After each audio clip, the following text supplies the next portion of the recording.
The grand marble staircase gleamed under the chandelier's glow, its polished steps reflecting a house that seemed too flawless to be real.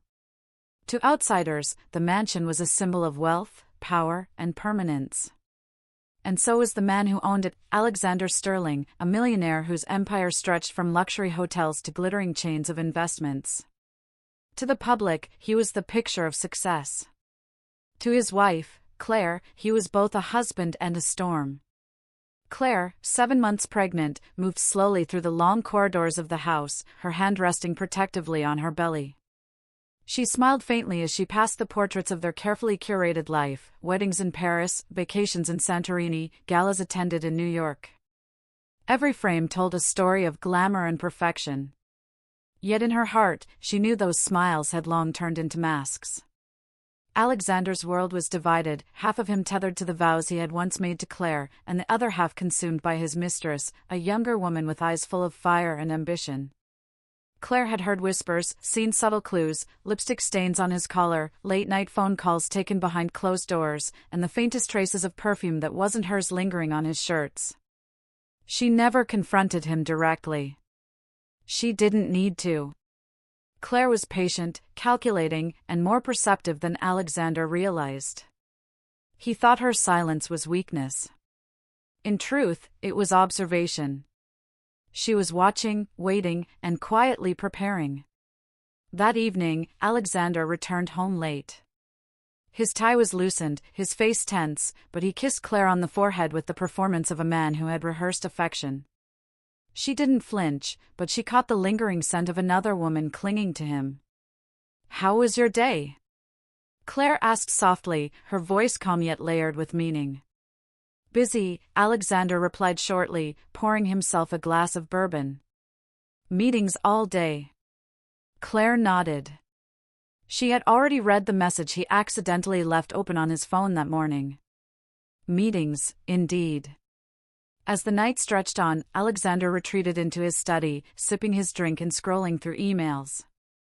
Claire sat alone in the bedroom, her hand on her belly, whispering to the life inside her. "I'll protect you. No matter what happens. You won't grow up in lies." Outside the mansion, the countryside was silent, but in the village nearby, whispers spread quickly. Everyone knew about Alexander's mistress. Everyone wondered how long Claire would endure. Some pitied her, others admired her quiet dignity. And a few, those closest to the truth, knew something was coming. Claire looked out the window into the darkness, her reflection faint against the glass. She had been pushed aside, humiliated, and treated as if her worth had diminished. But she was not broken. Her silence was a weapon. And though Alexander Sterling believed he controlled his world, he had no idea the ground beneath his empire was already cracking. Tomorrow, the game would begin. She knew she shouldn't have been there, standing in the golden glow of Alexander Sterling's mansion, but the thrill of trespassing into another woman's world made her smile. Isabella Hart, Alexander's mistress, wasn't just any woman. She was beautiful, sharp, and dangerous, a woman who didn't merely want a slice of someone else's life, but the whole feast. Isabella had grown up with nothing. A childhood of scarcity, envy, and watching others get what she could never touch had hardened her. Now, with Alexander's wealth wrapped around her like a stolen fur coat, she finally tasted the luxury she always craved. Crystal glasses, designer gowns, whispered promises of being the only one. She wanted more. She wanted everything. Claire, in Isabella's eyes, was weak. A docile wife who played the part of the dutiful woman, swollen with child, waiting for scraps of her husband's affection. Isabella laughed at the thought. If only she knew how little he cares, she whispered to herself as she traced her red nails across Alexander's cufflink, left behind after another stolen night. Alexander had promised her the world. He said he was done with Claire, that the marriage was just an image, a contract to please shareholders and society. Isabella believed him. Or rather, she wanted to believe him. Each time he left her apartment, she reassured herself, soon, I'll be the one walking those marble floors.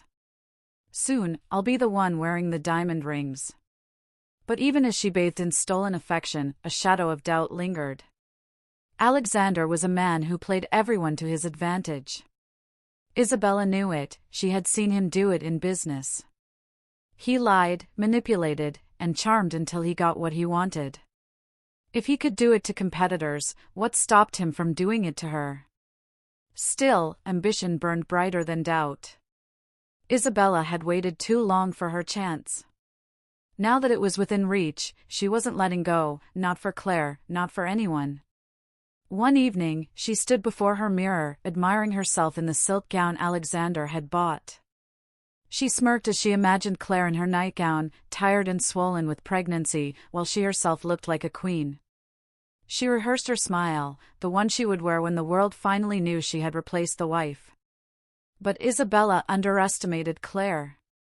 What she saw as weakness was, in truth, control. Claire wasn't blind. She knew the smirk that followed Alexander home, the perfume that lingered too long.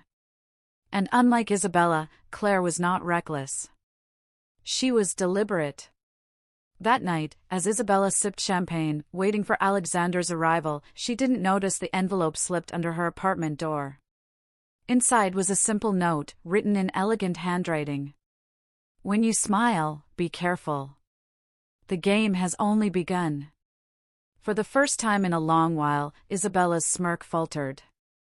The news spread like wildfire through the polished hallways of Sterling Enterprises. Alexander Sterling, the untouchable millionaire, was heading for a divorce hearing.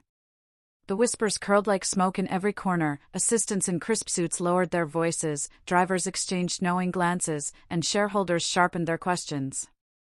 Everyone wanted to know, would the devoted wife finally walk away, or would the mistress step into the spotlight?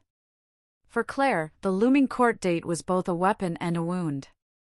She had spent sleepless nights, her hand resting over the child in her womb, weighing whether she should expose Alexander for the man he truly was.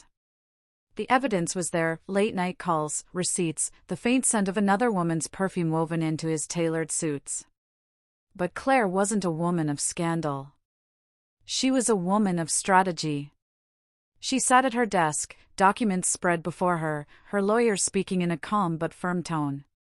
"The court will ask if you want financial compensation, custody rights, or public exposure. You must decide your stance now." Claire nodded, her mind drifting. Money wasn't what she wanted. Neither was revenge. She wanted the truth to shatter the lies, no matter who was watching. Meanwhile, Isabella thrived in the shadows of gossip. She loved the attention, the secret knowledge that she was the reason for Claire's sleepless nights. She pictured herself in court, sitting behind Alexander like a hidden queen, her smirk daring the world to acknowledge her. "This is my chance," she whispered to her reflection, eyes flashing with excitement. To Isabella, the court date was not just a legal proceeding, it was a stage, and she intended to steal the spotlight. Alexander himself, however, played a different game. To him, the court date was a nuisance, a performance to be managed like a corporate deal. His lawyers assured him that public sympathy would lean his way. After all, wasn't he the charming, successful businessman? He would present Claire as emotional, fragile, unstable under the stress of pregnancy. To him, Isabella was both a pawn and a prize, useful only as long as she made him feel untouchable. But beneath the polished surfaces, tension thickened. Claire began to receive anonymous letters slipped under her door, warning her not to trust Alexander's promises. The words were simple, chilling: "He lies to everyone. Even her." Claire wondered if the mistress herself had written them, or if someone else was watching from the sidelines. The day drew closer, and with each passing hour, the atmosphere sharpened. Claire's heart raced each time she felt the baby kick, as if the child, too, sensed the storm ahead. Isabella rehearsed her smirk, her gown already chosen for the day she would sit in the courtroom. Alexander polished his public smile, confident he could bend the narrative to his will. Yet none of them knew what was coming. The court date was only the beginning. What would follow, the vanishing, the letter, would make their games of power and betrayal look like child's play. And as the calendar pages turned, the silence before the storm grew unbearable. The night before the court date, the Sterling mansion was silent, but the silence was heavy, restless, like the world itself held its breath. Claire Sterling sat alone in the dim glow of her bedroom lamp, staring at her reflection in the mirror. Her eyes looked older than her years, her skin pale, but her hands still cradled the curve of her stomach protectively. Tomorrow would decide everything: her marriage, her future, her child's fate. She had packed a small bag earlier in the day, just essentials. Not because she planned to leave, but because she had learned to prepare for anything where Alexander was concerned. His moods were unpredictable, his lies cleverly woven, his charm a weapon sharper than any knife. Claire knew that walking into court meant walking into battle, and she wanted no surprises. But then, the night unraveled. Around midnight, the household staff noticed something odd. The security cameras on the east wing flickered, then went dark for 10 minutes. When they returned, Claire's room was empty. Her clothes lay neatly folded on the chair, her shoes still by the bed, her packed bag gone. The morning came, and with it, chaos. Claire never arrived at court. Lawyers whispered frantically, reporters gathered at the courthouse steps, and Alexander, with his perfectly rehearsed smile, acted baffled. "My wife must be under stress," he told the flashing cameras, his arm around Isabella, who stood smirking like the cat who had swallowed the canary. "She'll come to her senses." But behind the cameras, Alexander's mask slipped. His jaw clenched, his eyes burned with panic. He had controlled the narrative for so long, but now, control was slipping through his fingers. A missing pregnant wife was no scandal to brush away. It was a disaster. The police were called, though Alexander tried to downplay the urgency. "She's an emotional woman," he said to the detective, shrugging as if Claire's disappearance was nothing more than a dramatic sulk. But the detective's eyes lingered on him, suspicious. Women didn't just vanish on the eve of a high-profile divorce. Whispers ran through the town. Some believed Claire had fled to escape her husband's control. Others murmured darker theories, that Alexander or Isabella had orchestrated something more sinister. In the shadows of the gossip, Isabella thrived, her smirk widening with each whispered suspicion. "She's too weak to fight him," Isabella confided to a friend, sipping champagne. "She probably ran."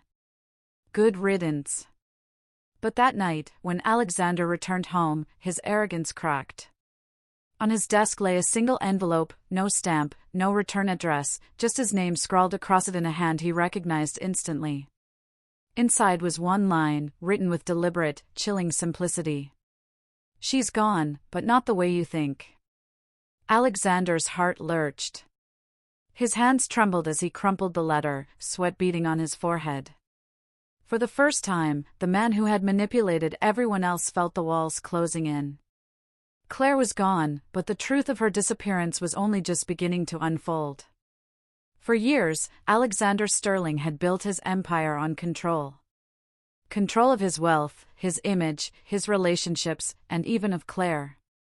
But when he woke up the morning after receiving that cryptic letter, control felt like a foreign concept slipping through his clenched fists. He sat at his mahogany desk, the crumpled note lying before him like a curse. "She's gone, but not the way you think." The words replayed in his mind, louder than the ticking of the grandfather clock. His lawyers were calling, the press was circling, and the detective assigned to Claire's disappearance had already asked too many questions. At first, Alexander tried to project calm. He gave statements to the media, rehearsed smiles, and deflected questions with practiced ease. "My wife is under emotional strain," he told them, "but she will return when she's ready. Our child's well-being is all that matters." His polished tone earned nods from some, but the sharp-eyed journalists weren't convinced. They smelled blood. Behind closed doors, panic clawed at him. His reputation, the carefully constructed persona of the powerful, untouchable tycoon, was unraveling. Investors were whispering. Stocks of his company began to dip, his board members demanding reassurance he couldn't give. Worse, whispers in the courtroom corridors hinted that the judge might delay proceedings until Claire was found. That meant his financial secrets, the ones he had been desperate to bury in divorce, might be dragged out in the open. Isabella, meanwhile, only added to his agitation. She waltzed around the mansion with smug satisfaction, her lips curved in that same infuriating smirk. Maybe she ran off with someone else, she teased one evening, her glass of wine catching the light. Wouldn't that be poetic? Shut your mouth, Alexander snapped, slamming his fist on the table. But his voice lacked the usual conviction. For the first time, Isabella saw cracks in his armor, and it thrilled her. Night brought no relief. He began hearing faint knocks at the door when no one was there. Shadows in the hallway seemed to move when he turned his head. His nerves, once made of steel, began to fray. Sleep eluded him, nightmares taking its place, visions of Claire standing in the courtroom, her eyes hollow, her hands clutching the letter he'd hidden. He hired private investigators, ordering them to trace every possible lead. Airports, train stations, bus depots, no sign of Claire. It was as if she had vanished into thin air. The detectives, too, seemed uneasy, telling him quietly, "Mr. Sterling, this doesn't look like someone who left willingly. Someone helped her, or something happened." Each day brought mounting pressure. Police questioned him more aggressively. Paparazzi swarmed his gates. His staff, once obedient, whispered when they thought he couldn't hear. His empire was crumbling, and the panic that once simmered beneath the surface now roared like wildfire. One night, desperate and exhausted, Alexander returned to his study only to find another envelope waiting on his desk. This time, the message was even more terrifying. The truth always knocks twice. His chest tightened, his vision blurred. For the first time in his life, Alexander Sterling was no longer the predator, he was the prey. Alexander stared at the envelope as if it were a venomous snake coiled on his desk. His hands trembled slightly when he reached for it, a rare betrayal of nerves for a man who once commanded boardrooms without blinking. He tore it open, the paper crackling in the silence of the dimly lit study. Inside was a single page, written in Claire's elegant handwriting. "By the time you read this, I will be gone. Do not look for me. Do not send men to chase shadows. This is not abandonment, it is justice. You thought you could silence me, Alexander, but secrets don't stay buried forever. The child I carry will not be raised under your roof of lies." His throat went dry. He read it again and again, as if repetition might change the words. Each sentence was a knife carving through the image he had crafted for the world, the powerful husband, the respectable businessman, the man in control. Claire's words threatened to unravel everything. The line that gnawed him most was the last one, scrawled in a hurried hand beneath the rest. "Ask yourself, Alexander, how long before they find out what you did?" His pulse thundered in his ears. What she did was vanish, what he did was, well, only Claire knew the full truth. Or so he thought. In the following days, more letters appeared. Each one arrived without explanation, sometimes slipped beneath the door, other times resting on his nightstand though no one admitted placing them there. His security system showed nothing. His staff swore they saw nothing. Yet the letters came. The second letter revealed fragments of conversations only Claire could have known, private meetings with lawyers, hushed exchanges with Isabella. "She laughs at you behind your back, Alexander. Your mistress watches you unravel, but soon she too will face the mirror of her sins. When the time comes, you will stand alone, stripped of power, stripped of pride. I won't need to destroy you, the truth will." The paranoia grew unbearable. He questioned Isabella, demanding whether she had a hand in the torment. She denied it, but her smirk deepened, as if the chaos amused her. "Maybe your darling wife isn't as weak as you thought," she whispered one night, pressing her lips to his ear. "Maybe she's smarter than both of us." The third letter shook him most of all. It contained no words at first glance, only an old photograph, one Alexander had thought destroyed. It was of him, years ago, standing with a woman who was not Claire. His first betrayal, the one that set everything in motion. On the back of the photo, scrawled in crimson ink, were just 3 words. "You buried me." Alexander dropped the photo as if it burned. His knees weakened. For the first time, the millionaire truly feared not just for his reputation, but for his sanity. The letters weren't just threats. They were confessions. They were reminders. And they were proof that Claire, or someone speaking for her, knew more than he ever intended to reveal. When the fourth letter arrived, sealed with red wax, he hesitated to open it. Something inside him whispered that once he did, there would be no going back. Isabella had always thrived on secrets. Her allure was in the mystery she wrapped herself in, the coy glances, the half-truths, the cruel little games she played with Alexander when she wanted him restless. But lately, the smirk she wore so effortlessly had begun to twitch at the corners. Even in her most triumphant moments, a shadow of unease followed her. Alexander noticed it during dinner one evening. She sat across from him, swirling a glass of wine, but her eyes darted to the front door at every sound, as though she expected someone, or something, to appear. "Isabella," he said coldly, "what are you hiding?" Her laugh was brittle, nothing like the melodic chuckle he had grown addicted to. "Me? Hiding? Don't be ridiculous, darling. If anything, I'm the only one standing in the open." But the letter still burned in his mind.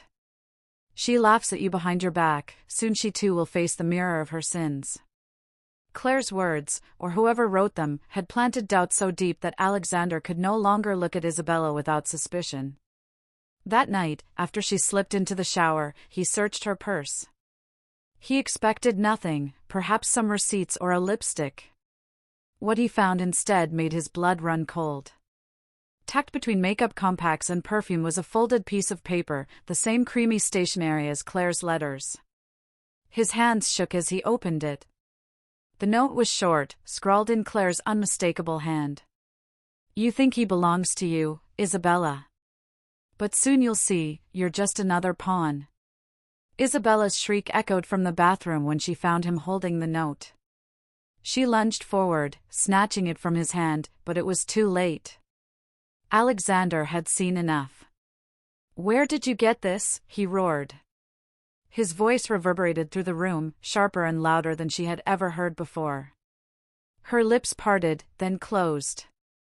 For once, Isabella had no ready lie. Her silence was admission enough. The next morning, he followed her. He had men trail her car into the city. They watched as she met a stranger in a nondescript cafe, passing him a brown envelope with hands that trembled despite her carefully rehearsed smile. The report landed on Alexander's desk before nightfall. The envelope, it turned out, contained copies of legal documents, his financial records, his will, and even private correspondence between him and his lawyers. Isabella had been feeding information to someone. But to whom? Claire? Or someone else entirely? When he confronted her, Isabella dropped her mask at last. Gone was the playful seductress, replaced by a woman hardened by desperation. "Do you think I was ever yours?" she hissed. "I've been playing this game long before Claire. You were too arrogant to notice." Alexander felt the floor tilt beneath him. His mistress, his lover, his supposed ally in Claire's absence, she had been digging at his foundation all along. The woman before him was no longer the smirking mistress who had whispered promises in his ear. She was the enemy, her face finally stripped of the charm he once mistook for love. And now, he realized, the walls were closing in, not just from Claire's haunting letters, but from the woman he had foolishly trusted. Alexander had always believed control was his birthright. Money, power, reputation, everything bent to his will. But now, for the first time in his life, he felt powerless. His pregnant wife had vanished without a trace, his mistress had been unmasked as a traitor, and the letters that arrived at his doorstep taunted him like whispers from a grave. Everywhere he turned, the shadows grew darker. He hired private investigators, poured money into tracing Claire's last steps, but the trail twisted like smoke. Some claimed she was seen boarding a train to the coast. Others swore she was spotted at a hospital outside the city. Yet when Alexander followed each lead, he found nothing but dead ends, like someone was deliberately scattering pieces of a puzzle designed to drive him mad. Isabella's betrayal gnawed at him like a constant wound. She had been passing documents, secrets that could ruin him, to faceless contacts.